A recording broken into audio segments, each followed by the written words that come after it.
Sumi, kisah Warijan. Di sebuah warung makan sederhana yang berdiri di sudut pasar tradisional, di antara lapak-lapak pedagang sayur dan kios rempah yang semerbak aromanya, Warijan menghentikan langkah kakinya. Badannya masih terasa lelah, bukan hanya karena perjalanan panjang yang ia tempuh, tapi juga sisa-sisa beban spiritual dari pertempuran batin yang belum lama ini ia jalani. Di warung kecil yang beratapkan seng yang mulai berkarat dan berdinding anyaman bambu, Warijan duduk di bangku kayu panjang yang menghadap langsung ke tengah pasar.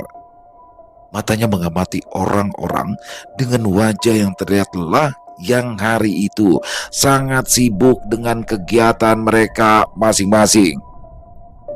Tidak lama berlalu, sepiring nasi dan lauk sederhana disajikan di hadapannya. Warijan pun mengatupkan tangan dan berdoa dalam hati sebelum mulai menyuap nasi.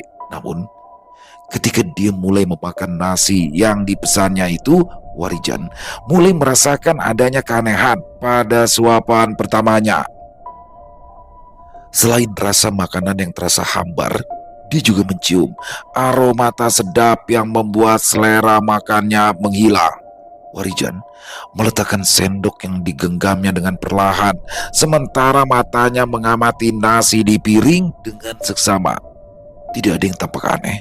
Secara kasat mata, lauk goreng tempe terlihat biasa, nasi putih mengepul hangat, dan semangkuk sayur lodeh di sampingnya tampak seperti buatan tangan ibu-ibu desa yang sudah piawai memasak. Namun, rasa hambar itu bukan hanya karena bumbu yang kurang. Dia tahu betul perbedaan antara rasa biasa dan rasa yang telah tercemar sesuatu yang tidak berasal dari dunia ini.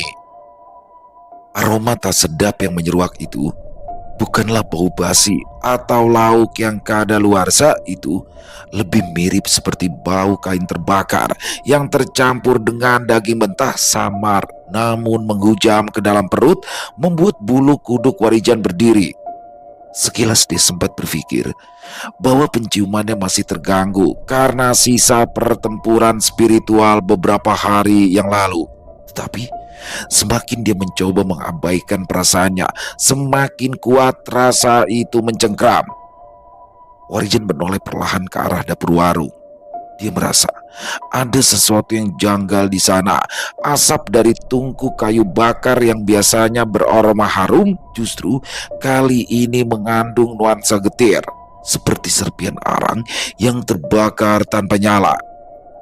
Dan tidak lama berselang, tiba-tiba saja sebuah suara lirih terdengar dari arah belakang, bukan suara manusia melainkan semacam bisikan. Warijan membalikkan badannya perlahan, matanya menyisir ke setiap sudut di warung makan kecil itu sambil membuka mata batinnya dan mempertajam indera perasanya.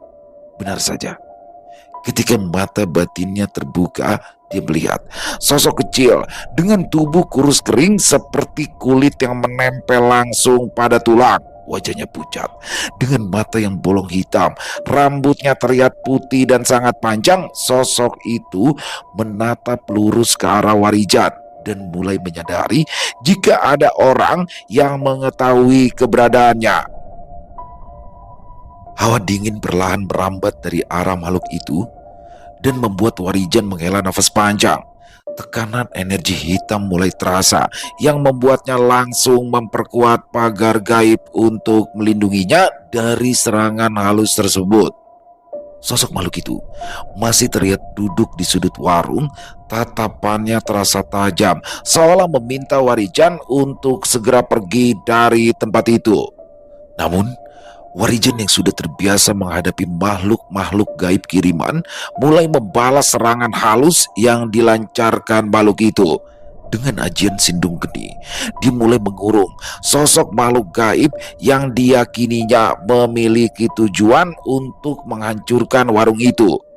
Ajian Sindung Geni mulai membentuk barikade api tak kasat mata dan terus berputar melingkari sosok makhluk tersebut. Api itu tidak membakarnya, namun sengaja digunakan untuk mengurung dan melemahkan. Makhluk tersebut merintil lirih. Suaranya bagai gesekan logam karat yang memekakan telinga. Rambut panjangnya mulai melambat tak beraturan. Sosok itu lalu berdiri perlahan. Tubuhnya membungkuk namun tetap mempertahankan tatapan menusuk pada Warijan. Tubuhnya berubah-ubah bentuk. Dari keriput kering menjadi licin berlendir. Dari sosok wanita renta menjadi semacam bocah yang wajahnya setengah terbakar. Namun Warijan tidak gentar. Kedua tangannya menggenggam erat dan dalam hatinya ia terus membacakan rapalan-rapalan yang memperkuat ajian Sindung Geni hingga akhirnya sosok makhluk itu terdiam seolah pasrah dengan belenggu gaib yang kini mengurung. Setelah dapat melemahkan dan mengurung makhluk gaib tersebut, Warijan mengambil segelas teh hangat yang ada di hadapannya lalu meminumnya. Bersamaan dengan itu, pemilik warung makan itu berjalan ke arahnya dengan wajah yang terlihat murung.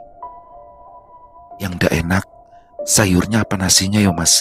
tanya sang pemilik warung seolah sudah mengetahui apa yang dialami oleh Warijan. "Waduh, bu, maaf. Masakan ibu ini enak kok. Hanya saja, bu, balas Warijan yang terlihat bingung menjelaskannya. "Sudah 2 minggu ini, warung ibu ini sepi loh mas. Dan sampean ini sudah orang ketiga yang tidak memakan apa yang sudah dipesan," ujar ibu pemilik warung sambil menghela nafas panjang. Iya bu, maaf. Tapi saya akan tetap membayar pesanan saya kok bu," balas Warijan yang terlihat serba salah. "Tapi kalau boleh saya jujur bu, ada sesuatu yang di luar nalar yang sedang menimpa usaha milik ibu ini," imbuh Warijan yang sontak membuat pemilik warung itu terkejut. "Loh, maksud sampean iku apa toh mas?" katanya sambil mengedarkan pandangan ke sekitar pasar lalu duduk di kursi plastik tepat di depan Warijan. "Kalau menurut saya bu, ini menurut saya, ada orang yang mengirimi ibu guna-guna sehingga masakan ibu itu terasa hambar dan terkadang juga tercium bau busuk di saat ada orang yang masuk ke warung ini," balas Warijan menjelaskan. Ibu pemilik warung itu terdiam. Wajahnya yang tadi penuh kelelahan kini berubah muram, seperti menyimpan sesuatu yang selama ini tak mampu ia ungkapkan pada siapapun. Tatapannya kosong, seolah mengais-ngais ingatan tentang sesuatu yang dulu dianggap kebetulan semata. "Tidak tahu harus percaya apa enggak mas, tapi sejak 2 minggu lalu memang banyak hal-hal yang aneh," ucapnya lirik. "Satu persatu pelanggan tetap saya tidak balik lagi. Ada yang muntah pas makan, ada juga yang bilang kalau sayurnya pahit, padahal saya sudah masak seperti biasanya. Malah ada yang sempat jatuh pingsan," imbunya menjelaskan. Warijan mengangguk, matanya menyapu sekeliling warung, memperhatikan goresan-goresan samar di ambang pintu dan di pojok langit-langit, tanda-tanda samar dari ikatan gaib yang kerap luput dari mata orang awam. Apa ibu sudah lama jualan di sini bu?" tanya Warijan. "Ya sudah lebih kurang ya 15 tahun mas. Tapi baru kali ini loh ada kejadian begini. Sebelum-sebelumnya alhamdulillah lancar, rezeki cukup, pelanggan juga senang," jawab sang ibu menjelaskan. "Tapi sejak ada yang mau beli tanah dan warung saya ini, semuanya mulai berubah mas. Orang-orang seperti malas melangkah kemari," imbu pemilik warung itu lagi. "Oh, jadi warung ini milik ibu sendiri ya?" tanya Warijan lagi. "Iya mas. Dulu saya dan mendiang suami saya itu membeli beberapa ratus meter tanah di tempat ini. Tapi karena suami saya yang terus-terusan sakit, akhirnya kami menjual sebagian besar tanah itu dan yang tersisa ya tinggal warung ini aja dan kamar mandi umum di sampingnya," ujar ibu itu menjelaskan. Warijan pun mulai memahami arah dari semua keanehan yang terjadi. ada pola, dan bukan hanya kebetulan semata. Guna-guna yang menyerang dan hawa aneh yang menyelimuti warung serta makhluk halus yang kini dikurung di sudut ruangan, semuanya mengarah pada satu hal. Tekanan gaib yang dikirim itu jelas untuk mengusir pemilik sah dari tempat ini. Tujuannya jelas, menguasai sisa lahan yang tersisa dengan cara-cara licik dan tidak kasat mata. Angin sore mulai berembus lembut, melewati celah dinding bambu. Namun, di balik itu semua, Warijan dapat merasakan sesuatu yang tetap tertinggal, jejak kekuatan hitam yang belum sepenuhnya lenyap. Ikatan gaibnya tidak hanya menguasai ruangan itu, tetapi juga menancap di tanah di bawah kaki mereka. Tanah itu sendiri telah diikat, mungkin dengan raja atau sesajen yang ditanam pada waktu-waktu tertentu oleh orang-orang yang bekerja di balik layar. Warijan berunduk sebentar, merasakan getaran samar dari bawah warung. Tanda-tanda ini menguatkan keyakinannya bahwa lahan tersebut telah menjadi medan konflik yang lebih dalam daripada sekedar urusan jual beli. Terus saya harus bagaimana ya mas? Tanya perempuan parubaya itu dengan wajah yang terlihat pasrah. Apa saya harus menjual tanah ini ya? Agar hidup saya dan kedua anak perempuan saya tenang. Imbu pemilik warung makan itu. Ya semua itu tergantung ibu. Kalau memang masih mau bertahan, saya bersedia membantu kok bu, balas Warijan sambil tersenyum. Apa sampai ndak takut Thomas? Ini kan perkara yang ndak bisa dilihat mata, tanya perempuan parubaya itu lagi. Ya jika ibu mengizinkan, maka saya akan membantu sampai warung ini benar-benar aman. Selain itu, saya juga akan berusaha untuk membentengi keluarga ibu, balas Warijan tanpa sedikit rasa ragu. Tapi gimana ya mas? Maaf, kalau untuk saat ini saya belum ada uang, jadi saya belum bisa memberikan sampean bayaran, ujar ibu pemilik warung yang membuat Warijan tersenyum. Saya tidak minta bayaran bu. Bagi saya yang saat ini sedang menjalani laku lampah, sudah menjadi kewajiban untuk membantu orang yang membutuhkan bantuan saya, balas Warijan yang membuat perempuan itu tersenyum lega. Tapi apakah saya tidak merepotkan sampean Thomas? Tanyanya penuh keraguan. Tidak ada yang direpotkan bu. Yang penting usaha warung nasi ibu bisa ramai lagi dan hasilnya bisa ibu gunakan untuk mencukupi kebutuhan keluarga, balas Warijan penuh ketulusan. Syukurlah mas, terima kasih atas apa yang sampean lakukan ini.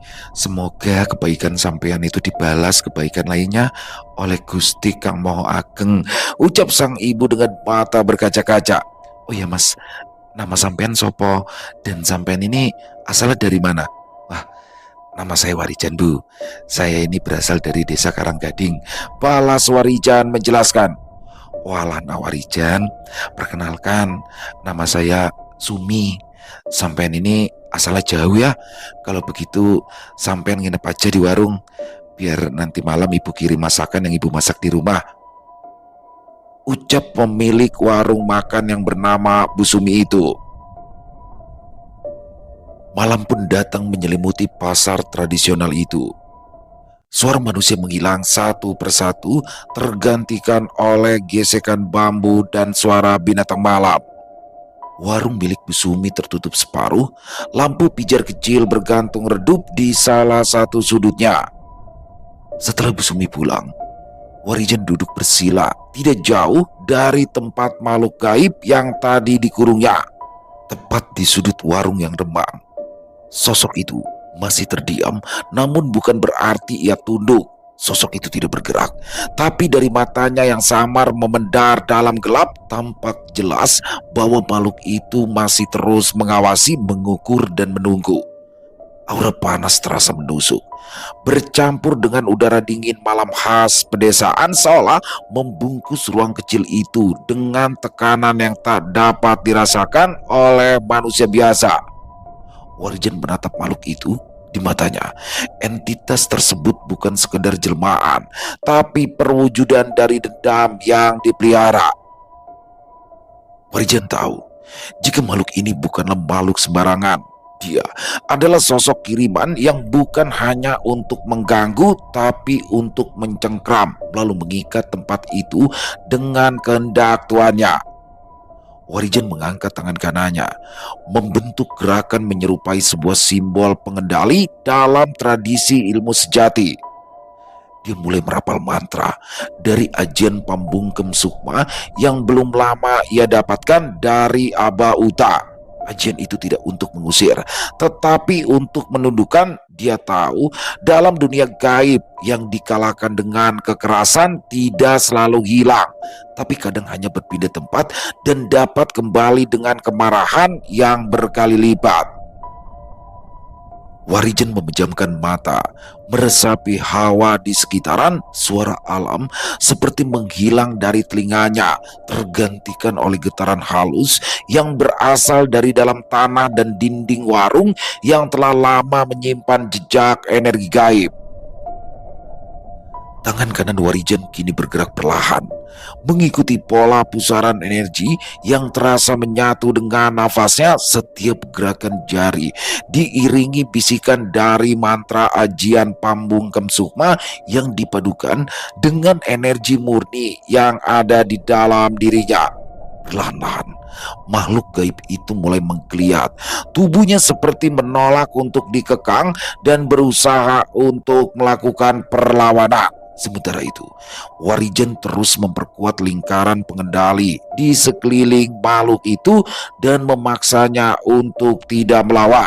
Akan tetapi, tidak lama berselang, dari balik tanah muncul hembusan hawa panas yang menjalar diam-diam ke atas permukaan. Dia tahu kini perlawanan bukan datang dari makhluk itu semata, tapi ada sesuatu yang jauh lebih besar, lebih tua dan lebih dalam. Sebuah kekuatan lain yang terhubung dengan makhluk itu, yang kemungkinan besar adalah kekuatan dari pemilik makhluk kiriman itu. Hawa panas yang menjalar dari balik tanah mulai mengubah suhu ruangan.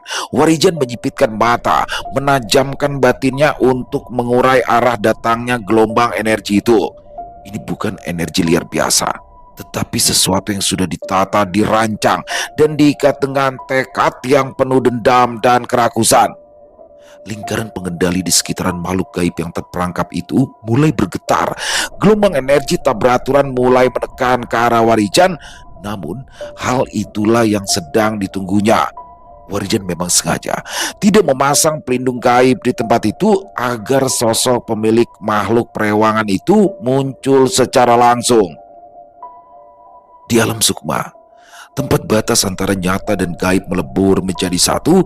Warijan berdiri tegak di tengah kegelapan yang menyelubungi. Udara di sana tidak bisa dihirup oleh paru-paru manusia karena di sana bukanlah udara melainkan arus getaran energi yang berputar liar.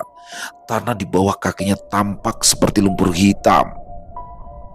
Langitnya gelap seperti jelaga. Di hadapannya perlahan muncul sesosok bayangan yang tidak sepenuhnya berbentuk manusia, tapi juga bukan makhluk gaib. Sosok itu berdiri bagaikan gumpalan asap pekat yang membentuk siluet manusia. Suaranya tidak keluar dari mulut, melainkan menggema langsung ke dalam pikiran. Warijan tidak gentar. Sosok pemuda yang telah lama ditempa untuk menghadapi kekuatan besar, baik dari makhluk astral maupun dari manusia itu, memiliki energi murni yang kuat, bersih, dan mengalir lurus dari niat. Dia berdiri tenang, membiarkan sosok itu mencoba terus menekannya. Aku tidak menyangka jika ada bocah kemarin sore yang memiliki kesaktian tinggi, ujar sosok yang wujudnya masih terlihat samar itu. Setelah mengatakan itu, perlahan-lahan muncul asap hitam yang melata di udara, mencoba menyusup ke dalam kesadaran Warijan. Tapi Warijan membalasnya dengan memutar pusaran ajian Surya Derajat untuk melindungi tubuhnya dan membersihkan ruang-ruang sukma.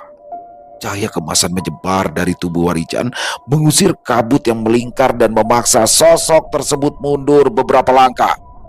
Aku tahu Makhluk ini adalah peliharaanmu Tuan, ujar Warijan, yang kini tubuhnya telah diselimuti ajian Sindung Geni dan bersiap untuk menyerang sosok tersebut. Dan sekarang aku minta, pergilah dari tempat ini dan jangan pernah mengganggu pemilik tempat ini lagi, Ibu Warijan sambil menunjuk ke arah sosok makhluk perewangan yang sudah tak berdaya itu. Sungguh luar biasa. Aku tidak menyangka jika akan bertemu dengan orang yang memiliki kesaktian tinggi sepertimu anak muda. Tapi kau jangan merasa senang dulu. Walaupun kau telah menaklukkan makhluk itu, tapi kau belum tahu siapa yang sedang kau hadapi saat ini. Balas sosok yang perlahan merubah wujudnya menjadi lelaki tua dengan tubuh tinggi besar dan sangat kekar. Aku tidak peduli siapa dirimu Tuan. Jika kau menolak pergi, berarti kita selesaikan masalah ini dengan cara yang lain, ujar Warijan dengan tegas. Angin di alam sukma itu mulai berembus kencang. Cahaya dari ajian Surya Derajat masih bersinar di tubuh Warijan, memancar hangat namun menusuk. Aura emas yang memutar di sekeliling tubuhnya, melindungi sekaligus menebar tekanan pada setiap entitas gelap yang mencoba mendekat. Sementara itu, lapisan dari ajian Sindung Geni membakar di permukaan kulit Sukma Warijan. Sosok lelaki tua itu kini berdiri sepenuhnya dalam wujud nyata. Kulitnya hitam seperti batu arang yang dibakar bertahun-tahun. Matanya merah menyala. Tangan kanannya menggenggam tongkat dari kayu yang mengeluarkan asap, sementara di pundaknya menempel rantai api yang merah menyala. Meskipun tubuhnya kekar dan kokoh, sosok itu terlihat bukan sekedar manusia biasa. Dia tampak seperti dukun sepuh, pelaku ilmu hitam. Warijan bisa merasakan energi lelaki itu bukan hasil dari laku tirakat biasa, tapi ada tumbal yang telah diberikan dan ada sumpah yang pernah diucapkan pada kekuatan hitam. Lelaki tua itu mengangkat tongkatnya yang langsung membuat tanah alam itu langsung terbelah. Dari celahnya muncullah ular-ular gaib yang melata ke arah Warijan dengan gerakan yang cepat. Namun Warijan sudah bersiap. Dengan satu gerakan tangannya, dia melepaskan ajian Sindung Geni yang membuat ledakan besar ketika ajian itu menghantam puluhan ular-ular gaib itu. Tapi apa yang dilakukan oleh sosok lelaki tua itu baru permulaan saja. Setelah itu, dari retakan langit muncul pusaran besar berwarna kelam seperti lubang hisap yang mencoba menarik kesadaran Warijan ke dalam ruang gelap tak berujung. Sosok lelaki tua itu memanggil Asmo Sekar Dalu yang merupakan mantra pemecah sukma yang mampu membelah kesadaran musuh menjadi serpihan-serpihan kecil, lalu mengaburkan identitas spiritual dan menghapus batas antara tubuh dan jiwa. Warijan menggertakkan gigi. Dia tahu ini bukan serangan biasa. Sekali saja dia terhisap, maka jiwanya akan terombang-ambing di antara ruang sukma dan alam nyata, dan hal itu akan membuatnya tidak hidup dan tidak pula mati. Warijan mengeningkan pikiran. Di detik terakhir sebelum pusaran dari Asmo Sekar Dalu menyentuhnya, dia menghentakkan kaki kanan ke tanah untuk memperkuat ajian Surya Derajat ke tingkat yang lebih tinggi. Selain itu, Warijan juga menggunakan ajian Tirta Agung yang pernah dipelajarinya dari Ki Condrowongso. Gabungan dari ilmu kesaktian tingkat tinggi itu menyebar menjadi lingkaran besar yang membentengi jiwanya dari segala arah. Cahaya putih kuning menyebar bagai sinar fajar, menembus langit gelap sukma dan perlahan menutup pusaran hitam itu dengan segel yang hanya bisa dibuka dari dalam oleh penguasa ajian. Pusaran hitam dari Asmo Sekar Dalu kini telah sepenuhnya tertutup oleh gabungan kekuatan ajian Surya Derajat dan Tirta Agung. Cahaya yang terpancar dari tubuh Sukma Warijan tidak lagi sekedar pelindung, melainkan telah berubah menjadi medan kekuatan yang menyeimbangkan seluruh ruang sukma di sekitarnya. Di hadapan Warijan, lelaki tua itu tampak menggertakkan rahangnya. Tubuhnya masih berdiri tegak, namun kini terlihat retakan halus di bagian lengan kanan dan dada kirinya. Itu bukan luka fisik, melainkan keretakan pada ikatan batin antara dirinya dengan makhluk-makhluk perewangan yang telah lama menjadi sumber kekuatannya. Ajian Tirta Agung milik Warijan bukanlah sekedar ajian pelindung sukma, tapi juga pemutus simpul-simpul gaib yang mengikat kekuatan gelap pada jiwa manusia. Lelaki tua itu mendesis pelan. Sekilas, dari mulutnya keluar asap pekat bercampur darah hitam yang menjadi penanda bahwa pengaruh kekuatan kegelapan dalam tubuhnya mulai terguncang. Tapi dia tidak mundur. Sebaliknya, dia mengangkat tongkat itu tinggi-tinggi, lalu mengentakkannya ke tanah. Dentuman keras kembali menggema, dan langit di atas kembali terbuka. Kali ini bukan dalam bentuk pusaran, tetapi seperti sobekan besar yang menganga. Dari celahnya turun 9 titik cahaya merah yang kemudian jatuh ke tanah dan berubah wujud menjadi 9 bayangan manusia. Kesembilan sosok itu adalah makhluk-makhluk gaib perewangan yang menjadi kekuatan utama dari sosok dukun sepuh itu.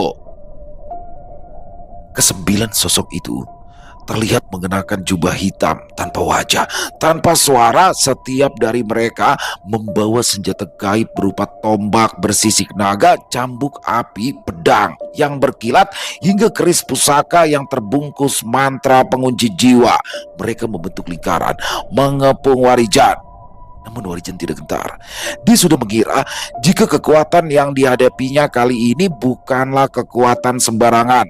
Dengan siaga, Warijan mulai merapal ajian Sindung Geni dan menggunakan seluruh energi murninya untuk dapat menciptakan kekuatan besar. Dan benar saja, ketika ajian andalannya itu mulai terbentuk, pusaran badai api mulai mengangkat tubuhnya hingga melayang di atas tanah. Setelah itu, tanpa sedikit pun keraguan, dia melesakkan ajian Sindung Geni ke arah sosok-sosok makhluk gaib yang kini telah mengepungnya. Gelombang badai api melesat dengan cepat, menghantam setiap makhluk gaib yang berdiri menghadang di hadapan Warijan. Namun, kobaran api besar dari ajian Sindung Geni itu dapat dengan mudahnya dibendung oleh kesembilan makhluk perewangan tersebut. Tanpa menimbulkan luka sedikit pun, serangan itu lenyap begitu saja. Sosok lelaki tua itu tertawa lantang. Suaranya berat dan juga serak, menciptakan gema seram di dalam ruang sukma. Tatapannya penuh kesombongan. Dengan rasa percaya diri yang memuncak, dia segera memberikan perintah kepada para makhluk perewangannya itu untuk menyerang Warijan. Namun, sesuatu yang tak terduga pun terjadi. Sebelum makhluk-makhluk gaib itu sempat bergerak, tubuh mereka mendadak tersentak. Kesembilan sosok itu mulai meronta. Tangan-tangan mereka mencengkram bagian dada dan kepala masing-masing seperti sedang menahan rasa sakit yang luar biasa. Teriakan menggema. Teriakan itu tidak terdengar oleh manusia, namun menggetarkan seluruh lapisan sukma yang ada di tempat itu. Mata mereka yang semula merah kini memudar, dan dari pori-pori tubuh mereka muncul semburat asap tipis yang perlahan berubah menjadi pusaran hitam pekat. Dalam sekejap, satu persatu dari mereka meledak, lalu lenyap menjadi kepulan asap hitam yang terangkat ke udara. Warijan tetap berdiri tenang. Dia tahu persis apa yang sedang terjadi. Ajian Sindung Geni yang tadi ia lepaskan memang tampak seperti serangan langsung yang gagal, tapi itu hanya bagian permukaannya saja. Sebenarnya, ajian itu telah ia padukan dengan unsur alami di sekitaran warung Busumi. Debu-debu halus yang selama ini menetap diam di sela-sela lantai, tiang bambu, bahkan pada celah kayu kusen yang lapuk. Warijan telah memantrai debu-debu itu sebelum ia memulai ritualnya. Dia menanamkan inti ajian api ke dalamnya, menjadikannya ribuan debu kecil mengandung nyala tak kasat mata. Saat gelombang api menghantam dan menghilang seolah sia-sia, ribuan butiran debu itu sebenarnya telah terpecah dan menyebar masuk perlahan ke tubuh makhluk-makhluk gaib itu, menyusup lewat celah sukma mereka, mengendap di pusat energi batin, lalu membakar dari dalam. Itulah sebabnya mengapa mereka tampak biasa saja setelah benturan tersebut, akan tetapi pada detik berikutnya semua tak terkendali. Ajian itu bukan sekedar membakar tubuh gaib mereka, tapi juga menghanguskan ingatan energi mereka dengan si empunya sang dukun tua. Sosok lelaki tua itu mencengkram tongkatnya kuat-kuat. Matanya kini tak lagi menyorot rasa percaya diri, amarah, dan keterkejutan bercampur menjadi satu. Ia tidak menyangka bahwa ada seseorang yang mampu mengalahkan kesembilan sosok makhluk gaib terkuatnya. Dan itu berarti Warijen bukan hanya kuat dalam hal tenaga, tetapi juga cerdas dalam memahami struktur gaib yang lebih halus dan rumit. Bagaimana Ki? Apakah akan kita lanjutkan pertempuran ini? Tanya Warijan penuh percaya diri. Lelaki tua itu tidak segera menjawab. Tangannya masih mencengkram tongkat kayunya dengan erat. Meski kekuatan yang mengalir dalam urat-urat tuanya terasa rapuh, namun sosok itu belum menyerah. Warijan tetap berdiri tegak. Tubuhnya menyala tenang oleh sisa ajian Sindung Geni dan benteng Tirta Agung yang masih menyelimuti raganya. Sorot matanya tajam, namun tidak diliputi nafsu membunuh. Dia bukan petarung yang haus darah, melainkan pelaku spiritual sejati yang faham kapan harus bertarung dan kapan harus menghentikan pertarungan. "Jangan sombong dulu bocah," seru lelaki tua itu sambil melakukan sebuah gerakan kuda-kuda lalu mulai merapal mantra. "Aku tidak akan bertanya dua kali Ki, tapi sebaiknya kita sudahi saja pertarungan ini. Pergilah dengan damai dan jangan ganggu pemilik warung ini lagi," balas Warijan yang langsung mengeluarkan energi besar yang dibalut ajian Sindung Geni. Angin tiba-tiba berhenti berembus, seperti ikut menyaksikan ujung dari pertarungan dua pemilik kekuatan besar. Alam gaib dan alam nyata bersinggungan tajam. Ubin warung yang tua bergetar, bayang-bayang pada dinding, seolah memiliki nyawa sendiri bergoyang tanpa arah. Lelaki tua itu tetap dalam posisi kuda-kuda, mulutnya merapalkan mantra, suaranya berat. Dari ujung tongkatnya merambat garis hitam seperti akar pohon, membentuk kilauan energi berwarna merah. Kilauan-kilauan energi itu adalah bagian dari ajian Sungsang Sukma, ilmu pemutar medan spiritual yang mampu memanipulasi arah. Pusaran sukma seseorang membuat musuhnya kehilangan arah, lupa tujuan, bahkan lupa siapa dirinya. Ajian ini bukanlah sembarang ilmu kesaktian. Sekali berhasil diterapkan, korban bisa berubah menjadi wadah kosong yang mudah dimasuki entitas jahat. Namun, Warijen sudah mengantisipasinya. Dia tahu jalan ilmu hitam macam itu. Saat lelaki tua itu merampungkan rapalan mantranya, Warijan lalu menghentakkan kakinya ke tanah. Dentuman halus terdengar. Cahaya kemasan muncul dari tanah, membentuk garis lingkar yang terukir oleh kekuatan ajian Tirta Agung yang ditambat dengan ajian Surya Derajat. Kilauan energi berwarna merah itu terhenti di tengah udara, lalu hancur seperti kaca dihantam gelombang panas. Pecahannya mencuat ke segala arah dan sebagian kembali mengenai dukun sepuh itu sendiri. Dia mundur satu langkah, matanya membelalak, mulutnya tercekat oleh kenyataan bahwa ajian miliknya telah dipatahkan dengan satu gerakan sederhana. "Aku sudah bilang Ki, jangan paksa dirimu lebih jauh lagi," ucap Warijan datar, namun sorot matanya penuh peringatan. Lelaki tua itu tak langsung menjawab. Nafasnya memburu. Sosok yang selama ini dihormati sekaligus ditakuti sebagai penguasa jalur ilmu hitam di wilayah timur itu baru kali ini merasa benar-benar terpojok. Tak lama kemudian, Dia mengangkat tongkatnya tinggi-tinggi, lalu dengan suara berat yang seperti berasal dari dua mulut berbeda, dia mulai merapal mantra untuk memanggil kekuatan dari luar duniawi. Warijan tidak mundur. Dia tahu inilah puncak dari kekuatan lelaki tua itu, maka dia pun menarik nafas panjang, lalu menundukkan kepala sejenak.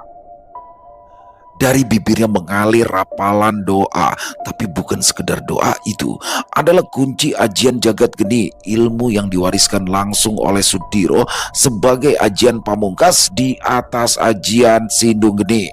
Tubuh Warijan terangkat sedikit dari tanah. Cahaya putih kebiruan mulai membungkus tubuhnya, membentuk selubung yang tenang tapi tidak mudah untuk ditembus. Dari kedua telapak tangannya keluar dua bola api besar yang saling berputar dalam arah yang berlawanan. Dia mengangkat bola api itu lalu mengarahkan kedua pusaran itu ke arah lelaki tua tersebut. Benturan pun terjadi dan dalam hitungan detik sosok lelaki tua itu terlihat limbung. Tongkatnya bergetar hebat dan akhirnya patah di tengah, terbelah menjadi dua. Dia jatuh berlutut. Darah hitam mengalir dari sudut bibirnya. Aura kelam yang selama ini menyelubungi tubuhnya perlahan menguap. Aku tidak akan membunuhmu, Ki.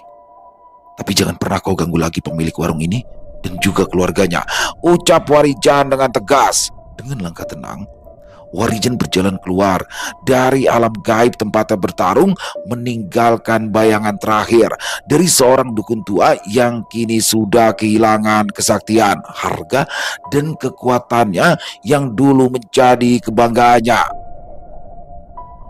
Lelaki tua itu masih terduduk, menatap kosong pada tanah. Sementara itu, sukma Warijan kembali menyatu dengan raganya yang duduk bersila di sudut warung Busumi.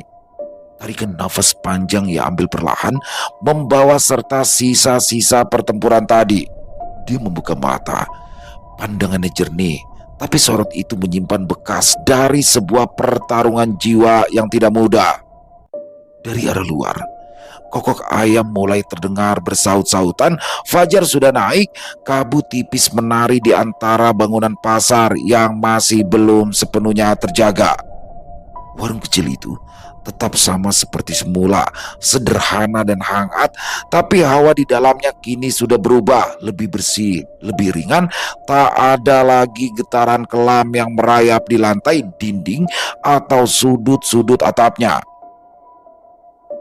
Tak lama kemudian, Busumi datang membawa teko dan cangkir. Wajahnya tenang. Dia tahu. Sudah selesai, nak? Tanyanya perlahan sambil menuangkan teh ke dalam cangkir tanah liat. Warijan mengangguk. Sudah, Bu. Tapi tanah ini akan tetap menjadi incaran kalau tidak dijaga. Busumi menarik nafas panjang, menatap ke arah luar jendela. Tanah ini dulu dijaga oleh beberapa orang, tapi kini hanya tinggal beberapa. Warijan meminum teh itu pelan, kehangatan menjalar ke tenggorokannya. Jaga warung ini, Bu. Jangan pernah ditinggalkan. Dan kalau suatu saat nanti sesuatu mulai berubah, jangan pernah ragu untuk memanggil saya kembali. Busumi tersenyum kecil. Dia tahu Warijan bukanlah orang biasa. Dia adalah penjaga jalan yang tak terikat tempat, tak terikat waktu, yang datang saat dibutuhkan dan pergi saat tugasnya selesai. Warijan berdiri. Dia merapikan pakaiannya yang berdebu, lalu menyandang tas kulit tuanya. Ia menoleh sebentar ke arah sudut warung, tempat di mana semalam pertempuran besar itu terjadi, tapi sekarang hanya terlihat tumpukan keranjang dan sapu lidi. Dia melangkah keluar. Jalanan pasar sudah mulai ramai. Bau sayur mayur, kembang, dan gorengan mulai merebak. Anak-anak kecil berlarian. Semua kembali seperti biasa. Namun, di antara hiruk pikuk itu, tak ada yang tahu bahwa semalam di warung kecil itu ada yang bertarung demi menjaga agar terang tetap bertahan di tengah dunia yang perlahan makin tenggelam dalam gelap. Dan Warijan tanpa menoleh lagi menghilang di antara kabut pagi. Selesai. Wow, luar biasa kisah Warijan, kisah dari Mas Untung Prasetyo. Udah lama banget ya kisah Warijan nggak up dan akhirnya Mas Untung mengirimkannya kepada saya dan di sini bagaimana akhirnya Warijan berhasil menyelamatkan kali ini adalah warung nasi Bu Sumi, teman-teman. Jadi tanpa sengaja dia datang makan, kok rasanya begini, tapi wah ini bukan karena masakannya nih, karena ada sesuatu. Dan seperti biasanya akhirnya bagaimana Warijan berhasil membantu Bu Sumi terlepas dari ikatan yang sudah menyerangnya. Jadi di sini mungkin maksudnya Mas Untung adalah orang yang ngincer di sini bukan ngincer untuk bikin warungnya bangkrut, tapi dia mau ngambil tanah tuh ya, tanah lahan sengketa karena Bu Sumi nggak mau pindah juga tuh dari situ tuh. Jadi mungkin Anda berpikir ketika kok pengen guna-guna warteg aja seribet itu ya, sesakti itu dukunya, tapi kan di sini ada sesuatu yang lebih besar. Jadi menurut saya sih begitu ya. Dan akhirnya berhasil juga mengobati kerinduan kita terhadap kisah Warijan. Dan ya juga ya ada beberapa teman-teman yang nanya nih, kisah Sudiro kok belum rilis lagi segala macam, udah lama karena terakhir saya komunikasi sama Mas Untung sekarang udah kerja teman-teman. Jadi mungkin agak tersita waktunya, tapi saya berharap juga semoga bisa menelurkan karya-karya terbarunya terutama Sudiro dan Warijan ya teman-teman ya. Terima kasih kepada Mas Untung Prasetyo, ditunggu lagi untuk kisah-kisah selanjutnya dan semoga kisah barusan bisa menghibur teman-teman semua para pecinta penikmat horor misteri, lebih khususnya lagi kepada para subscriber dari channel Ilo Entry. Buat teman-teman yang mungkin punya komentar lain ya, punya pendapat lain tentang kisah barusan, bisa menuliskannya di dalam kolom komentar ataupun hanya sekedar saling menyapa. Insya Allah kami akan membalasnya satu persatu. Buat teman-teman yang suka dengan videonya bisa diklik tombol like-nya, tombol jempolnya, boleh juga dibantu di share ya link videonya ini ke teman-teman yang lain agar juga ikut merasa terhibur. Dan buat teman-teman yang mungkin belum subscribe channel Ilo Entry, yuk bisa diklik dulu tombol subscribe, jangan lupa lonceng notifikasinya dinyalakan agar teman-teman selalu mendapatkan notifikasi dari konten-konten yang akan kami upload selanjutnya. Dan untuk channel Ilo Entry kami upload setiap hari teman-teman, setiap siang jam 12 siang waktu Indonesia bagian Barat. Di akhir kata saya Ilo mengucapkan permohonan maaf apabila mungkin dalam pembawaan kisahnya barusan ada kata-kata saya yang salah ataupun ada kata-kata saya mungkin yang kurang berkenan. Saya mohon dibukakan pintu maaf yang seluas-luasnya. Sampai berjumpa lagi di konten-konten kami selanjutnya. Masih bersama saya Ilo di channel Ilo Entry. Salam sehat sukses selalu untuk kita semua. Wassalamualaikum warahmatullahi wabarakatuh.